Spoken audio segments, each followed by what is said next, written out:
Falsafah ketuhanan mengikut perspektif agama Islam.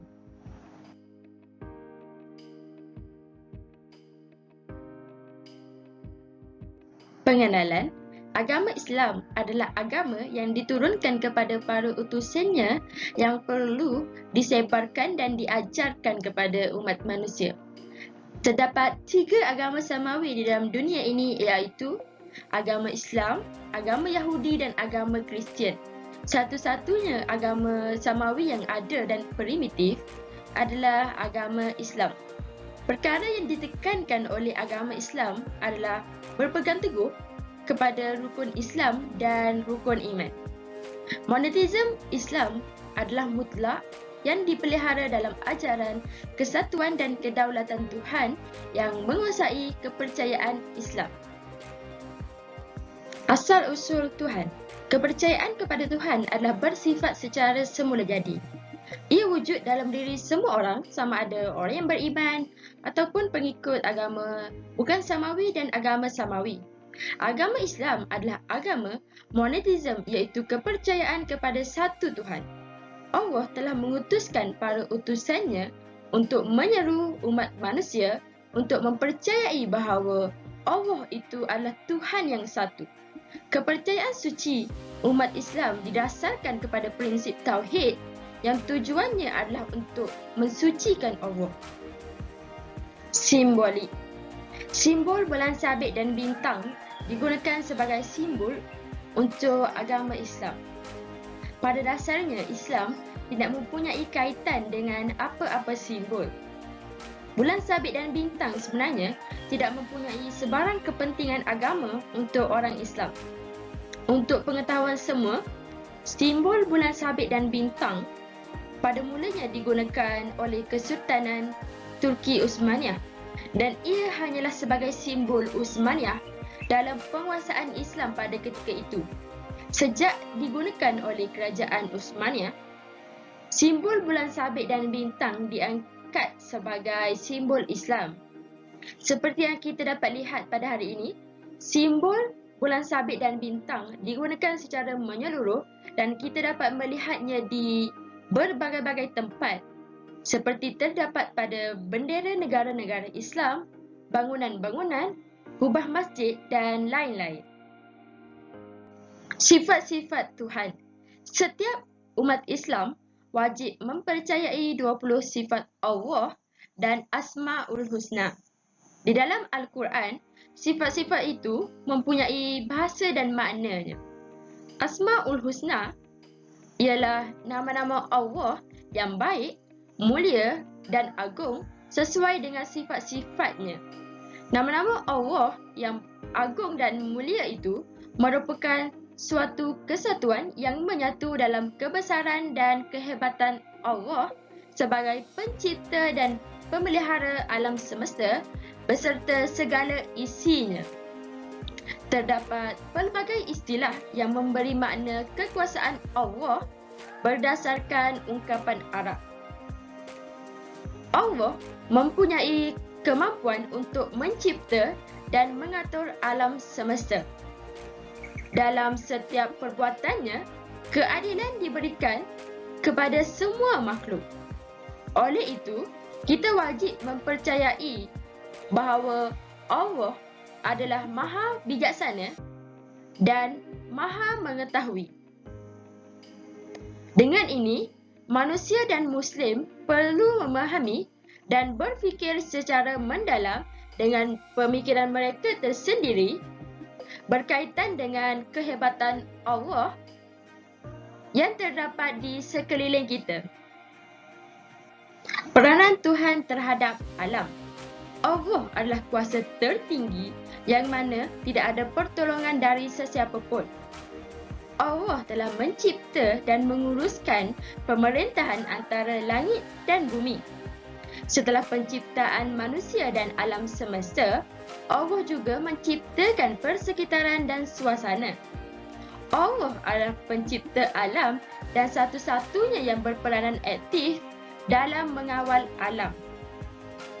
Oleh itu, dapat dibuktikan bahawa Allah menciptakan alam dari sia-sia. Dengan ini, kita perlu mempercayai bahawa Allah ialah pencipta dan penguasa alam yang abadi dan alam yang fana. Dan semua nilai kebenaran mutlak hanya ada dan bergantung padanya. Kita juga mesti mempercayai bahawa Allah menciptakan sesuatu mengikut kehendaknya tanpa batasan.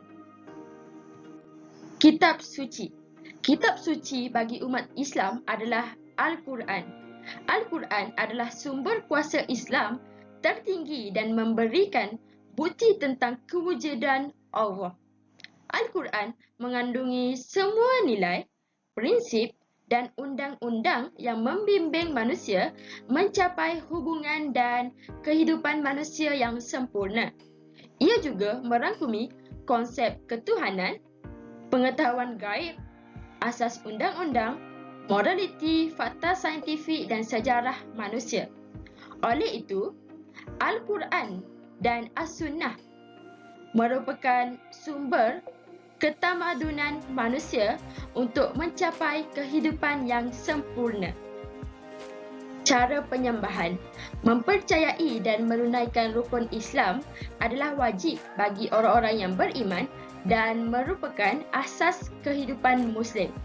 Al-Quran memperlihatkannya sebagai kerangka kerja ibadah atau ibadat agama dan tanda komitmen terhadap iman. Adalah wajib bagi setiap Muslim untuk mengetahui serta mengamalkan setiap rukun Islam. Oleh itu, solat adalah tonggak terpenting di antara rukun Islam yang lain. Hal ini kerana ia akan mempengaruhi akhlak manusia. Solat juga merupakan tulang belakang agama dan kunci bagi semua ibadah. Tokoh agama. Nabi Muhammad adalah antara tokoh agama Nabi yang hebat dan pengasas agama yang mempunyai watak dan kepribadiannya yang luar biasa, mengilhami keyakinan dan komitmen yang luar biasa. Terdapat ramai tokoh agama yang lahir ke dunia ini. Imam Al-Ghazali merupakan salah seorang tokoh agama Islam. Imam Al-Ghazali adalah seorang sarjana dan pemikir dalam dunia Islam yang penuh dengan keraguan dalam segala hal. Kecurigaannya sepertinya berasal dari kajian teologi dan kajian teologi yang diperolehinya. Hal ini kerana beliau percaya bahawa terdapat banyak aliran yang saling bertentangan seperti yang diketahui dalam ilmu kalam. Pantang larang, amalan, adat. Manusia dan Muslim perlu mengetahui, memahami dan menjauhkan diri dari dosa-dosa besar di mata Allah. Sebagai orang Islam, mereka perlu memahami ajaran Islam dan meninggalkan perkara yang dilarang, iaitu amar ma'ruf nahi mungkar. Oleh itu, rukun Islam dan rukun iman adalah dua rukun yang wajib dipercayai oleh umat Islam.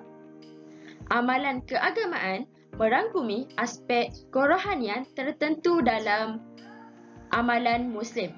Oleh itu, setiap Muslim perlu mempercayai konsep penghayatan iman sebagai penghayatan agama yang menyeluruh dalam semua aspek kehidupan. Artikel ibadat, The Body and Identity, Islamic Rituals and the Construction of Muslim Identity daripada Mehdi Aginta Hidayat.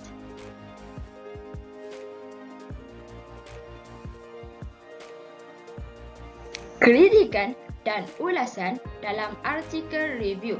Yang pertama, menyokong pernyataan mengenai peranan ritual Islam dalam pembinaan identiti Muslim dalam bahagian pengenalan artikel, yang mana penulis menjelaskan bahawa pelaksanaan ritual seperti 3 jenis ritual Islam iaitu solat, puasa dan haji sangat penting dalam pembinaan identiti Muslim. Yang kedua, menyokong Pernyataan mengenai peranan dinamis ritual Islam dalam pembinaan identiti Muslim menurut Ritual dan Ritualisasi Bell dan Mood Keagamaan White House. Dalam Ritual dan Ritualisasi Bell, penulis mengulas mengenai ritual Islam seperti solat, haji dan puasa yang digambarkan seperti kriteria ritual dan ritualisasi Bell. Dapat disimpulkan bahawa dari segi pembinaan identiti, cara-cara keagamaan Islam yang bersifat ajaran cenderung mempertahankan bentuk identiti Muslim sebagai identiti yang lebih stabil dan berterusan. Yang ketiga, mengkritik pernyataan penulis mengenai definisi agama menurut idea teori Durkheim.